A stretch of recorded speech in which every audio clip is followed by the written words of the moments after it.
Imagine a blueprint, a step-by-step guide, a challenge where I peel back the curtains and show you exactly what it takes to sell print on demand on Etsy. Welcome to the Print on Demand $1 Million Challenge.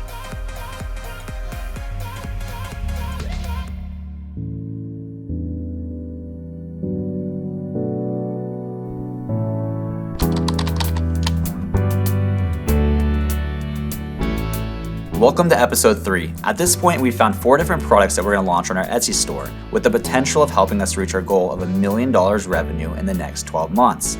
In this episode, I'm going to walk you through my exact market research process that I use in my personal business that has helped generate me over 200,000 sales on Etsy.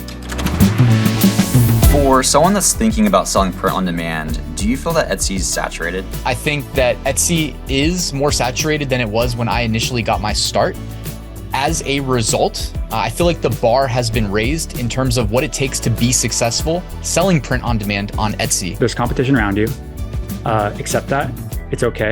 In fact, it's actually a good thing. It validates the opportunity that you have in front of you. I would say even if it's saturated, that shouldn't defer you from taking action on that thing, right? Because what competition does, it forces us to build better businesses and become better entrepreneurs.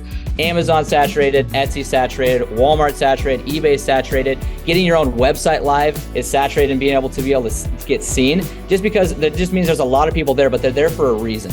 There is a tremendous amount of potential. I think there's undersaturated markets, undersaturated product types still, and there's a wide market. There's a lot of demand for those like specific niches and products. If you see saturation as a reason to not start, then you're never going to win, right? You miss every shot you don't take, pretty much. If that's what you want to try, if that's what you want to do, why not? Why not put your own spin on it? Why not try creating designs that you think will sell really well?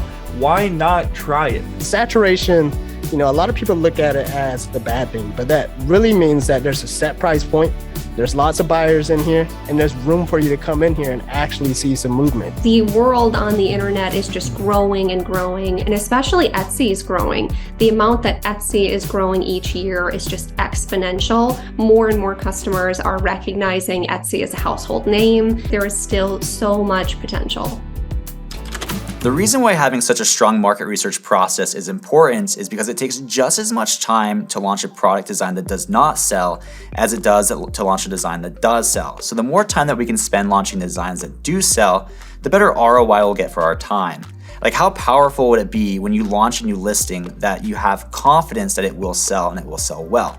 Like, how powerful would it be knowing that you don't have to create thousands of designs to get any money out of your Etsy POD business? Like, if that sounds exciting to you, please stay till the end of this episode because that's exactly what I'm going to show you. I've broken my market research process down into 4 steps. So step number 1, we're going to find 5 to 10 shops that we want to mirror.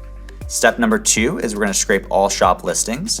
Step number 3 is we're going to create our master list. And then step number 4 is we're going to determine our success attributes. So let's jump right into step number 1. What does it mean to find 5 to 10 shops that we want to mirror? Essentially, we want to find 5 to 10 other Etsy shops that if you were them, you would be happy.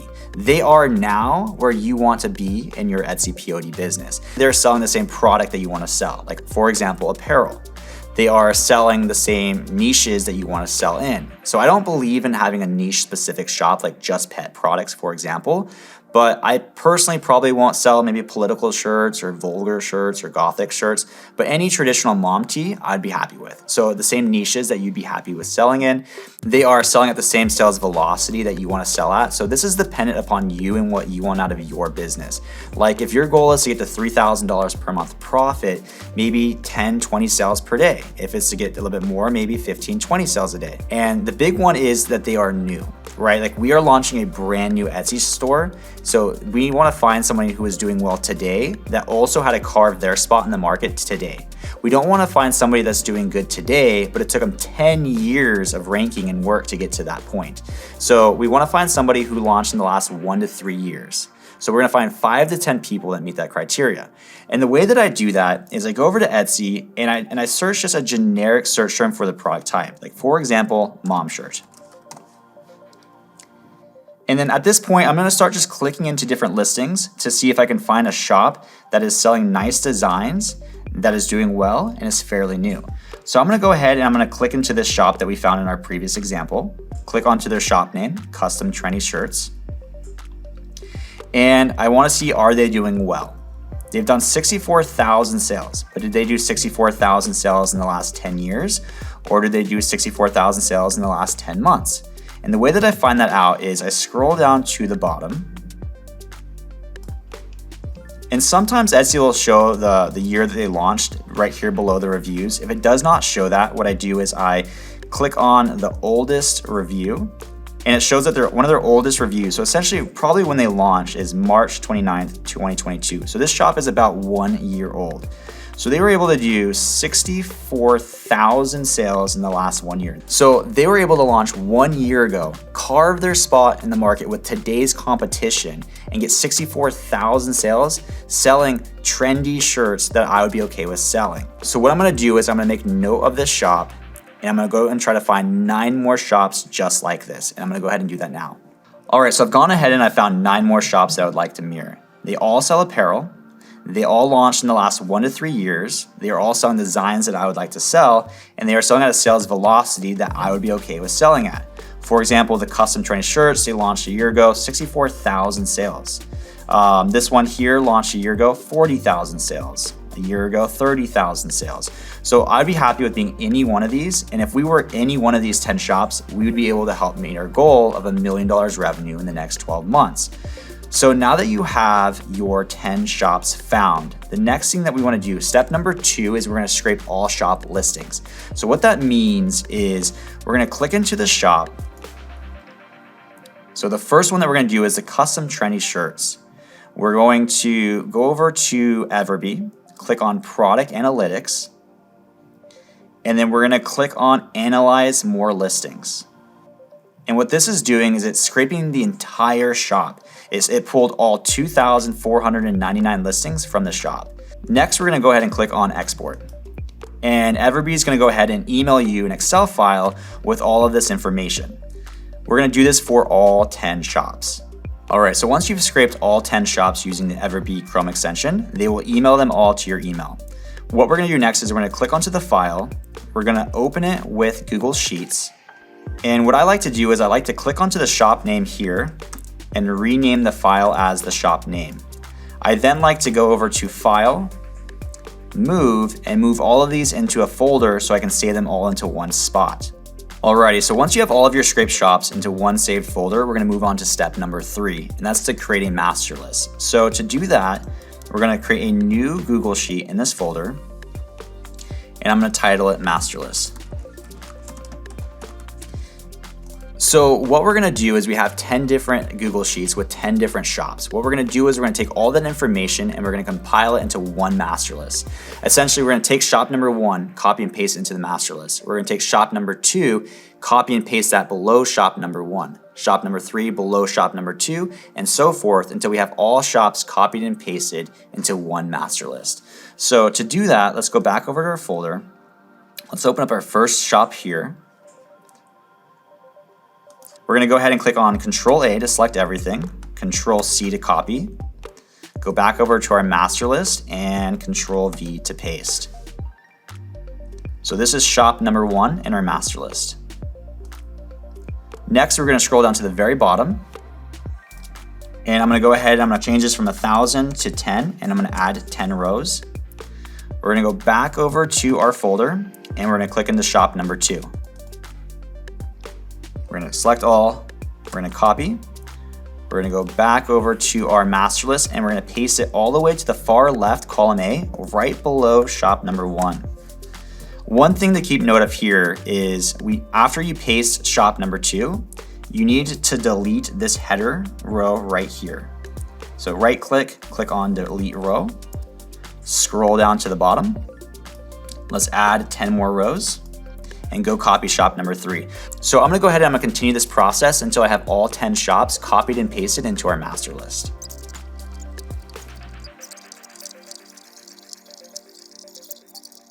All right, so I just got done copying and pasting all 10 shops into our one master list, and it looks like we have over 13,000 different line items in this master list. So the last thing that we need to do with our master list is we need to apply a filter. So to do that, we're gonna click Control A to select everything, go over to Data, and then create a filter.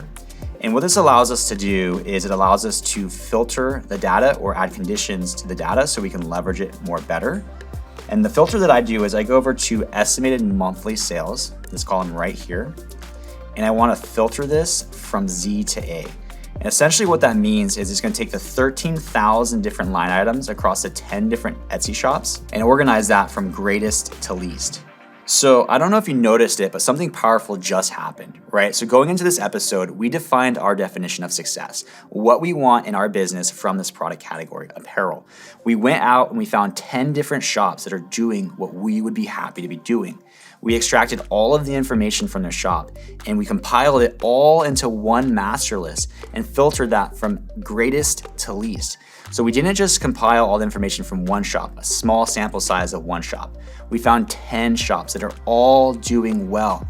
We compiled all of their listings into one list, compared them against each other, and this is the one that's doing the best. The one at the very top is doing the very best across 10 different shops, all doing well, 13,000 other listings. This one made the top of the list. So if you ask yourself, like, what products should I go launch first for apparel? What design should I go create? It's the one that made the very top of the list. What design should I go launch second? It's the one that made the second of the list. The third is the third, right? So the master list almost becomes like your to-do list, almost like a compass of like what listings you should be launching first, because these are the ones that are doing the best today with shops that are doing as well as you want to do for this product category. Normally what I do is I actually click into this listing, but I am seeing the word Disney, and I'm seeing a lot of Disney as I'm kind of scrolling through this apparel. So I don't normally see this when I do this with other product categories. This might be more apparel specific. You definitely do not want to be launching a product that has a Disney design on it, as it is trademarked, and your shop can get shut down. This is my first time seeing the data too. We are doing this live with you guys. So I'm gonna go ahead, I'm gonna remove all of the listings that have the word Disney. I'm gonna click on this filter icon here, come down to filter by condition. Then we're gonna go over and click on text contains. And I'm gonna type in Disney. And click on OK. And so essentially what it's doing now is it's showing me all of the listings that have the word Disney in the title. And there were a lot of them. And what I'm gonna do is I'm gonna select all of these listings. And I'm just gonna delete them because I do not want these in my master list because I do not plan on launching any Disney products. So we'll go back over to product name and we will remove this condition. And this is now our updated master list. So at this point, we've completed step number 1, right? We found our 5 to 10 shops that we want to mirror. We've completed our step number 2, where we scraped all of their listings. And we've completed step number 3, where we created our master list. So now we're gonna move into step number 4, where we're gonna determine our success attributes. The reason why we wanna determine our success attributes is because we don't wanna copy these designs, right? So if you're coming at this with the goal to just copy or knock off these designs, you're adding no value to the market. If the goal is to just get a slice of the pie, nobody wins. So what we're gonna do is we're actually gonna go into these listings and ask ourselves one question. Why do we think this listing made the top of the list? There must be something they're doing on the listing level, and there must be something that they're doing on the design level that made them make the top of the list out of the 10 other shops that are all doing well, out of the 13,000 other products. Why did this one make the top of the list? And that's what we're gonna find out. And if we can figure out what they're doing that the others are not, and do more of that with our products, we will see more success. I almost think of this like when you go bowling, right? When you put up those side rails, like if you think of success attributes on the listing level as one of the rails, and your success attributes for like the design level as your other rail, it doesn't matter like how bad the shot is, as long as you throw between those two railings, you're gonna knock down some pins. So that's what we're gonna do in step 4. We're gonna determine our success attributes. So the way that we do this is I go into the very top listing and I go into the product listing. And again, I ask myself one question. Why do I think this listing made the top of the list? So the first thing I look at is the listing, right? The things that I look at might be the images, the thumbnails, the titles, the display pricing, the shipping, the lead times. What do I think they're doing on a listing level that might be helping their conversion rate to make them have more sales and make the top of the list? After I look at the listing, then I look at the design. Why do I think this design made the top of the list? Is it the fonts? Is it the colors? Is it the niche? Is it the placement? Is it the style? There's a lot of variability that we can look at, so let's just go ahead and get started. And this is my first time seeing this. We were recording this with my live reactions. So I'm taking a look at the listing first. First, I come over to the images. And I'm not seeing anything that really stands out, like why this made the top of the list for the images. It does look like it's almost the bare minimum in regards to like it shows the product, like what you're getting. And then you have like your sizing charts and your color charts. Like you need these in order to buy the product, but nothing more than that in regards to like there's no social proof, there's no guarantees, there's no features, there's no benefits, other images that might help the conversion rate.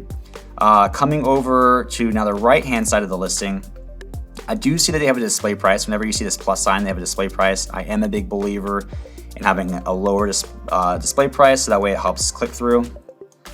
Coming down, let's see, the description looks pretty standard. And then they are charging for shipping, $7.17. That seems pretty fair for a sweatshirt. So again, I'm not seeing anything too fancy on the listing side, so I'm not really gonna take any mental notes on like why I think this listing made the top of the list. So it might fall more on the design. So let's go over to the design now. Not to my surprise, the design is personalized. It says Miss Smith, estimated 2022. So I'm assuming you can personalize the name as well as the year. And this is for, I'm assuming, an engagement sweatshirt. Perfect.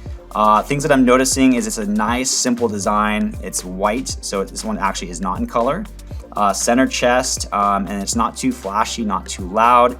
And it's probably taking up the probably center 50% of the chest. So there's just a few mental notes that I'm taking right now. So let's go ahead and click on the second one and kind of see what maybe niche this one's falling into, the designs and the listings. All right, scrolling down. First, I look at the listing. This one does look like it might be from a different seller. So therefore you would assume probably a different listing, different style to it. Let's go through the images really quick. These are probably just stock laydowns that you can buy from Etsy. Nothing too fancy. And then it rolls into the different sizing charts and color charts. Again, probably the bare minimum in order to convert. Like you need this image to see what the product looks like, and then you need this image in order to buy the product, but nothing too more than that. Which actually sounds promising in regards to like if we can do a better job on the listing and do just as well on the design, we might be able to win in this product category. So I'm gonna move over to the right-hand side of the listing now. I do see a display price, so I am seeing some commonalities between the two listings in regards to a display price. I think on both listings, they put what the shirt said at the beginning of the title. Scrolling down to the description. This one is definitely more text-based, a little bit less broken up, a little bit harder to read. And then they actually offer free shipping here. All right, so now let's go ahead and scroll back to the top and look at the design. I am seeing that this is a design for maybe dad, maybe Father's Day. The design is in color. It looks more kind of rustic in terms of design and very similar to the other one. It's maybe center 80% of the chest in terms of its placement. Perfect. All right, for the sake of the video, I'm gonna go through one more. Let's click on this one right here. Starting with the listing, let's go through the listing images. This one's nice because I think the other ones, I don't think the other listings actually had a model, so it is actually nice to see a model. All right, coming down. All right, more laydowns. I see another model shot, and then these are your how-to order images here. We'll go more into the listing templates. There's a lot of improvements that I'm able to see right off the bat for this product category, but that's gonna be in the next episode. All right, coming over to the right-hand side of the listing, I am seeing for the third time a display price. Flower shirt gift for her. So this actually doesn't say anything on the design, so therefore it's probably more search-based text here. Coming down to the description, a little bit more broken up. They actually have some icons, which is nice, helps break up the information a little bit. And then they are charging $4.99 for shipping. All right, scrolling back up to the top, now we're gonna look at the design itself. For the third time in a row, I've seen that the design is center chest, probably center 80% of the chest. For the second time, the design is in color. This is more wildflower floral in terms of its style. I kind of like the style. So I'm not gonna go through the whole process in this video, or else it would probably take way too much time. But essentially what I do is I keep going through this process where I go down to the next one and the next one and the next one until you go through about 40 or 50 of these listings. You want to do this process for as long as it takes until you have a better understanding of the market, right? We're doing market research. At this point, we haven't launched a single listing, and I actually don't recommend that you launch a listing until you have a very firm grasp of what it takes on a listing level and on a design level to be successful in today's market. But a few things that I'm noticing right off the bat on the design level is it seems like the designs need to be more center chest, and I'm seeing that the color designs are doing a little bit better than the non-color designs. One way that you can kind of verify or test any of your theories is you can actually go into the shops at a high level. So let's go into the shop right here. And let's click onto their shop name and see, like, is there a theme on their designs? Are most of their designs black and white, or are most of their designs in color? And it looks like for this one here, I'm seeing about 50-50 black and white, 50-50 in color. On a high level, most of their main images do not have a model on the thumbnail. And coming over to the other shop that we looked at, let's go to his shop or her shop. Scrolling down, I'm seeing a lot more color in this one. But again, it's about 50-50, and this might be where all the Disney ones came from. All right, let's check out this the third one right here, Diamond Tea Design. Scrolling down, I am seeing a lot of color in this shop. So that's definitely one thing to keep in mind, is that color does do well on apparel. So when you're going through this process in its entirety, I'd recommend you to take note of maybe 5 things that you need to do on the listing level, and then 5 things that you need to do on the design level. Those are gonna be your success attributes. And what's really cool is that after you go through this entire process and you have your list of 5 and your list of 5, if you go back to listing number 1, the one that made the very top of the list, you'll see that, hey, maybe they're only doing 3 out of 5 on the listing and 5 out of 5 on the design. This is where you add value to the market. This is how you don't copy the competition, because you're gonna go and try to do 5 out of 5 on the listing and 5 out of 5 on the design. That's how you add value to the market. You go down to the second one, maybe they're doing 4 out of 5 on the listing and 4 out of 5 on the design. Well, you're gonna do 5 out of 5 on the listing and 5 out of 5 on the design. That's how you add value to the market. And I could actually attest to this like firsthand, is that if you go through this process, you come up with your success attributes, you try not to copy, but actually make a better listing and a better product, in some cases, you do better than the competition. So that's it for this episode. We've gone through the market research process for apparel. I still need to do this for our Christmas ornaments, our tumblers, and our phone cases. But I have a better understanding of what designs we need to do on our apparel to be able to succeed in today's market. If you're following along, please let me know in the comments below. I'd love to see what action steps you guys are taking. And if you got value from this episode, please give the video a thumbs up and maybe share with a friend who might get value from it as well. In the next episode, we're gonna go over listing templates. We're gonna deep dive into exactly what it takes to convert the most amount of shoppers into paying customers. Stay tuned for episode 4.